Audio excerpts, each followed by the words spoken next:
Class लोगों की salary पूर्णिमा के चांद की तरह होती है। महीने में बस एक बार आती है और धीरे धीरे करके छोटी होते होते मात्र 15 दिनों में गायब हो जाती है। अब चांद तो धीरे धीरे वापस से बढ़ने लगता है, पर हमारा पैसा एक बार खर्च हो गया तो अगले 15 दिनों के लिए उधार, कर्जे या बची कुची सेविंग से निकालना पड़ता है। पर क्या कोई ऐसा तरीका है कि ये पैसा धीरे धीरे घटने की बजाय बढ़ता चला जाए और बढ़ते बढ़ते इतना हो जाए कि हमारी सारी जरूरतें पूरी करके हमें अर्ली रिटायरमेंट और फाइनेंशियल फ्रीडम दिला दे। देखो, वॉरेन बफेट का कहना है कि अगर आपको लाइफ में अमीर बनना है, सक्सेसफुल बनना है, तो आपको कुछ बाकी लोगों से ज्यादा स्मार्ट नहीं, बस बाकी लोगों से ज्यादा डिसिप्लिन्ड होना है। यानी थोड़ा थोड़ा पैसा खर्च करने की बजाय अगर आप इन्वेस्ट करने पर ध्यान दो तो कुछ ही सालों में जो आपको अमीर बना देगा वो है पावर ऑफ कंपाउंडिंग। और ऋषभ और आकाश के साथ भी कुछ ऐसा ही हुआ। तो शौर्य, ऋषभ और आकाश तीन दोस्त रायपुर से मुंबई आए। आंखों में नौकरी के अलग अलग सपने लिए। तीनों के पास अच्छी इंजीनियरिंग की डिग्री थी और साथ ही अमीर होने का सपना भी। ऋषभ का शुरू से ही रियल एस्टेट की तरफ इंटरेस्ट था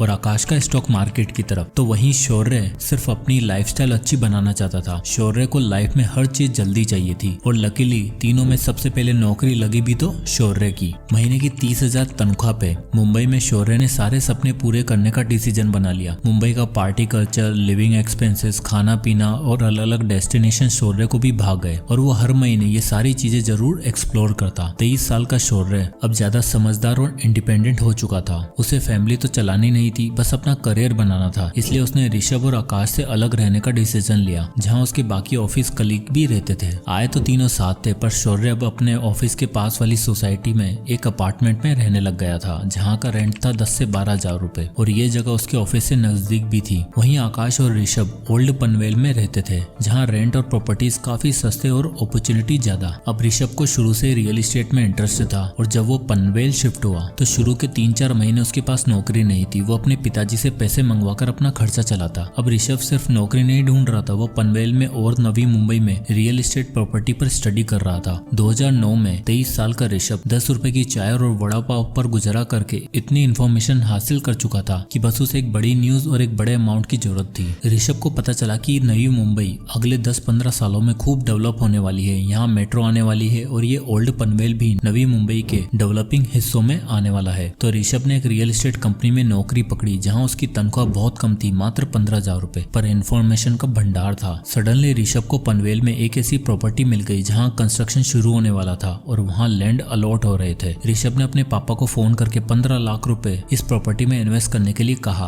और ये वादा किया कि 10 साल के अंदर अंदर यहाँ डेवलपमेंट होने वाला है और हम इसी 3-4 प्रॉपर्टी खरीद के पूरी तरीके से फाइनेंशियली फ्री हो जाएंगे। अब एक इंडियन फादर कहाँ मानने वाले थे, पर कैसे भी करके ऋषभ ने उन्हें कन्विंस किया और 15 लाख रुपए डलवा लिए। साल 2011 में वो प्रॉपर्टी बनकर तैयार हो गई। उसके साथ ही वहाँ शॉपिंग कॉम्प्लेक्स, हॉस्पिटल, स्कूल बना। ऋषभ ने वो प्रॉपर्टी रेंट पर डाली और 2% का रेंटल यील्ड निकाला। अब ऋषभ की प्रॉपर्टी का दाम बढ़ते जा रहा था और शुरुआती 5 सालों में उसकी प्रॉपर्टी ने रंग दिखाना शुरू कर दिया और 5 साल में उसकी प्रॉपर्टी की वैल्यू 30,17,000 हो चुकी थी और उसे मंथली 60,000 रुपए रेंट आने लग गया था। साथ ही उसकी जॉब भी अच्छी होती जा रही थी। ये दिखाता है कि ऋषभ ने पैसा कमाने से भी पहले उसको ऐसी जगह इन्वेस्ट करने के बारे में सोचा जहां उसको फ्यूचर में इनकम आती रहे। वहीं दूसरी तरफ शौर्य 2011 में 25 साल का हो चुका था और अब उसकी लाइफ पूरी तरीके से चेंज हो चुकी थी। उसे मुंबई की फ्लैशी कल्चर की आदत लग चुकी थी और अब वो लाइफ के बड़े बड़े परचेज बिना कुछ सोचे समझे करने लग गया था। 50,000 सैलरी होने के बाद और 3 साल नौकरी करने के बाद शौर्य हर वो काम करने लग गया था जो उसके कलीग किया करते। उसके दोस्तों ने गाड़ी खरीदी तो शौर्य का भी मन हुआ कि अपनी गाड़ी ली जाए। भाई साहब शोरूम में जाते हैं और इन्हें पसंद आती है 6 लाख रुपए की सीडैन गाड़ी। अब 6 लाख रुपए एक साथ तो नहीं थे, तो बनवा ली EMI। और अब आप यहाँ देख ही सकते हो कि रेंट के साथ साथ शौर्य का 12,000 रुपए का एक और फिक्स्ड खर्चा हो गया है। 50,000 की सैलरी में शौर्य 12,000 रेंट पे करता था और 12,000 गाड़ी की EMI, यानी 24 से 25,000 का खर्चा फिक्स्ड। अब गाड़ी आ गई थी, महंगी बातचीत हो गई थी, तो अब तो जीवन में किसी हमसफर का आना बनता था। और लाइफ पार्टनर आते ही शौर्य ने अपने आप को ऐसे प्रेजेंट किया जैसे उसके पास बहुत पैसा है और वो खूब पार्टी और मजे करता है। शौर्य की पार्टनर ने भी अपने मन में शौर्य के लिए वही इमेज बना ली और अब शौर्य के पास 25,000 एक्स्ट्रा बचते भी थे, अब वो भी नहीं बच रहे थे। धीरे धीरे टाइम बीता। शौर्य अच्छी जॉब की तलाश में स्विच करता रहा। उसने अपनी फैमिली बनाई, शादी करी, पर इस बीच में वो जब भी अपने दोस्तों के बारे में सोचता तब उसे यही लगता कि यार मैं कहां से कहां आ गया हूं और वो लोग अभी वहीं के वहीं पड़े हुए होंगे। फाइनली 11 साल काम करने के बाद जब शौर्य 36 साल का हो चुका था तब उसे ऐसी जॉब मिल गई थी जहां उसे 1 लाख रुपए पर मंथ मिल रहा था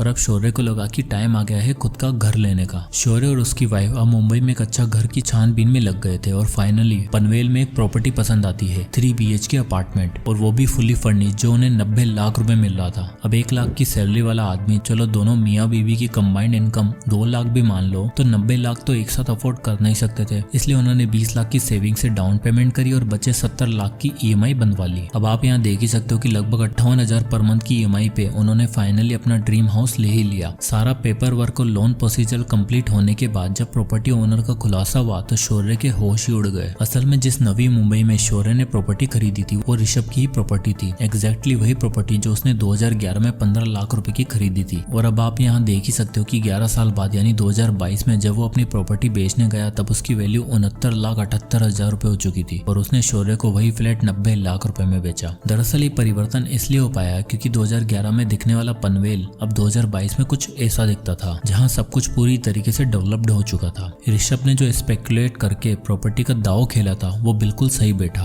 और अपनी नौकरी के साथ और कमाई हुई अर्निंग्स को वापस रियल एस्टेट में इन्वेस्ट करते करते अब उसके पास नवी मुंबई में 4 प्रॉपर्टीज थी, जिसमें से एक खरीदी शौर्य ने। तो जैसे ही शौर्य ने ऋषभ को देखा वो हैरान हो गया और ऋषभ ने उससे मिलने के बाद बताया कि भाई मैंने इन 13 सालों में 4 प्रॉपर्टी खरीद ली है। दरअसल मैं नवी मुंबई में तब इन्वेस्ट किया था जब वो डेवलप हो रही थी और रियल एस्टेट इकलौती ऐसी चीज है जो इन्फ्लेशन के दायरे में इतनी नहीं आती। उल्टा इन्फ्लेशन के साथ साथ रियल एस्टेट भी ग्रो होता है और साथ ही बढ़ती प्रॉपर्टी के रेट्स भी और आसपास होती डेवलपमेंट के साथ रेंट भी इंक्रीज हो जाते हैं, यानी पावर ऑफ कंपाउंडिंग के साथ पावर ऑफ रेंटिंग भी। 36 की एज में ऋषभ के पास इतना पैसा था कि वो आराम से रिटायर हो सकता था और उसका एसेट उसे पैसा कमाकर दे रहा था। वॉरेन बफेट कहते हैं, if you don't find a way to make money while you sleep you will be working till your last breath. और कुछ ऐसा ही हाल था शौर्य का। इन दोनों में बातचीत चली रही थी कि इतने में आकाश का जिक्र हुआ। शौर्य ने पूछा कि आकाश कहाँ है आजकल, नौकरी के लिए कहीं धक्के तो नहीं खा रहा? तो ऋषभ ने बताया, नहीं भाई, उसकी गेम तो एकदम अलग है। उसने 2 साल नॉर्मल जॉब करने के बाद दलाल स्ट्रीट में नौकरी करी और अब वो वहीं पर प्लेस्ड है। रुक, उसको भी बुलाता हूँ। आकाश का इंतजार करते हैं। शौर्य और ऋषभ दोनों एक होटल में बैठे हुए थे। तभी आकाश एक ट्रू जेंटलमैन सेंस में अपनी गाड़ी से उतरता है और दोनों से बड़े दिनों बाद मिलकर बहुत खुश होता है। आकाश का सिंपल वे ऑफ लिविंग देखकर शौर्य पूछता है कि भाई तुम्हारा क्या हाल है, लाइफ में कुछ हुआ कि नहीं, पैसा रुपया कमाया कि नहीं ढंग से? इस पर आकाश बड़ी ग्रेसफुली रिप्लाई करता है कि भाइयों बस अगले 5 सालों में रिटायर होने वाला हूँ। शौर्य मनी मन सोचता है कि एक साला रिटायर भी हो गया है और एक 5 साल बाद होने वाला है और मैं अकेला अगले 20 साल तक घर की EMI भरने के लिए काम करूंगा क्या? आउट ऑफ क्यूरियोसिटी शौर्य पूछ ही लेता है कि भाई 5 साल में कहीं लॉटरी तो नहीं लगने वाली? इस पर आकाश उन दोनों को अपनी लाइफ स्टोरी बताता है। कहता है कि मेरी कोई लॉटरी नहीं लगने वाली, बल्कि मैं सेविंग्स रूल और कंपाउंडिंग रूल की मदद से पैसा कमाया है और अब इतना हो चुका है कि बस 3-4 साल बाद रिटायर हो जाऊंगा। तो आकाश कंटिन्यू करते हुए बताता है कि हुआ यूं कि मेरी पहली नौकरी लगी एक ट्रेडिंग कंपनी में एज एन IT टेक्नीशियन। वहाँ मेरा काम तो अलग था, पर मैंने स्टॉक मार्केट के कुछ दाव पेश सीखे और अपनी 25,000 की सैलरी में से कुछ पोर्शन सेव करके इन्वेस्ट करता रहा। इन्वेस्ट करने के लिए मैंने जिस सेविंग मेथड का यूज किया था वो था 50-30-20 रूल। मैंने 25,000 की सैलरी में से 50% हिस्सा अपनी नीड्स के लिए रखा, 30% वॉन्ट्स और एंटरटेनमेंट सोर्सेज के लिए और बाकी बचा 20% यानी 5,000 रुपए SIP के थ्रू इन्वेस्ट किया। आकाश ने बताया कि उसे सबसे पहले मार्केट के बारे में सीखना था और इन्वेस्टमेंट के लिए जो सबसे बेस्ट चीज थी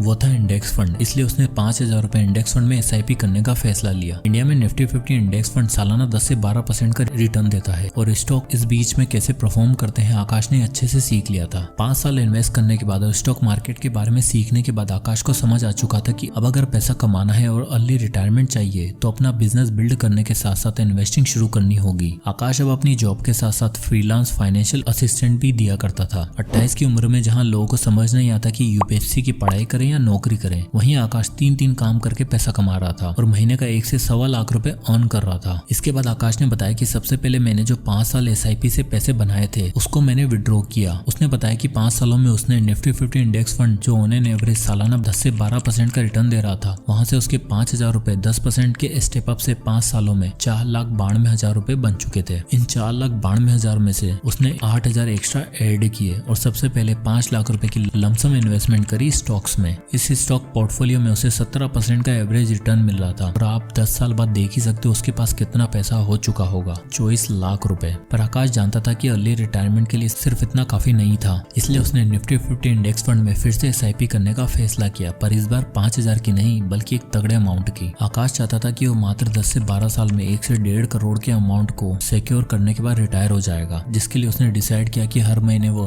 1,20,000 की इनकम में से 30,000 पर मंथ इन्वेस्ट करेगा और 732 रूल कंपाउंडिंग का यूज करेगा। तो ये 732 रूल ऑफ कंपाउंडिंग कहता है कि अगर आप एक सर्टेन अमाउंट हर साल 10% से इंक्रीज करते हो तो पहले 7 साल में आपके पास 50 लाख रुपए होंगे, फिर अगले 50 लाख मात्र 3 सालों में बन जाएंगे और अगले 50 लाख के लिए सिर्फ 2 साल का और इंतजार करना होगा। आकाश ने वो सर्टेन अमाउंट डिसाइड किया 30,000 रुपए और कैलकुलेशन करी जो कुछ इस तरह आई, यानी आकाश की कैलकुलेशन बिल्कुल सही बैठ रही थी। आप देख ही सकते हो कि 7 साल में 50 लाख, फिर 10वें साल में 1 करोड़, 12वें साल में 1.5 करोड़। प्लस में जब तक वो रिटायर होता तब तक उसके पास 25 लाख के स्टॉक भी तो था जिससे उसे डिविडेंड भी मिल रहा होगा। पर इस कैलकुलेशन में एक बहुत बड़ी दिक्कत थी। आकाश ने सोचा 1.5 करोड़ रुपए जो 12 साल बाद कैलकुलेशन में शो हो रहे हैं, क्या 12 साल में इन्फ्लेशन के बाद भी इनकी वैल्यू सेम ही रहेगी क्या? तब उसने इंडिया में चल रही 6% एवरेज इन्फ्लेशन को भी एडजस्ट करा, जिसकी कैलकुलेशन कुछ इस तरह थी। आप यहाँ देख ही सकते हो इन्फ्लेशन एडजस्ट करने के बाद उन 1.5 करोड़ की एक्चुअल वैल्यू मात्र 71 लाख रुपए होगी। तो आकाश को ये समझ आ चुका था कि 30,000 रुपए से तो काम नहीं होने वाला है। उससे अपनी रिटायरमेंट के लिए 1 करोड़ की जरूरत थी जो 30,000 पर मंथ की SIP से अचीव नहीं होने वाला था। इसलिए उसने पहले दिन से 50,000 पर मंथ इन्वेस्ट किया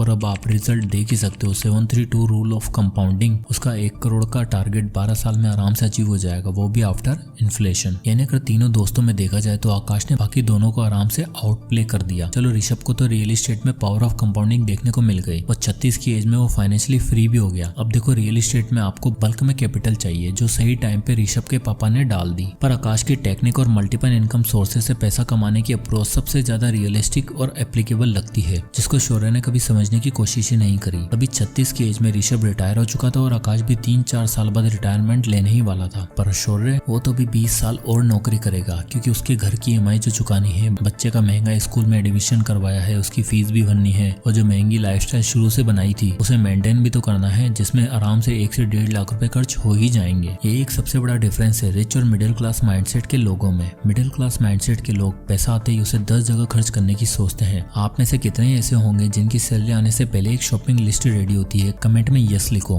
वहीं एक रिच माइंडसेट वाला इंसान सोचता है कि कितने सोर्सेज से पैसा कमाया जा सकता है और ले रिटायरमेंट कैसे ली जा सकती है। यानी मिडिल क्लास लोगों के पास होता है power of loans and EMIs जो उन्हें एक दिन बर्बाद कर देता है। वहीं अमीर लोगों के पास होता है पावर ऑफ कंपाउंडिंग जो उन्हें आबाद और फाइनेंशियली फ्री बना देता है। जय हिंद।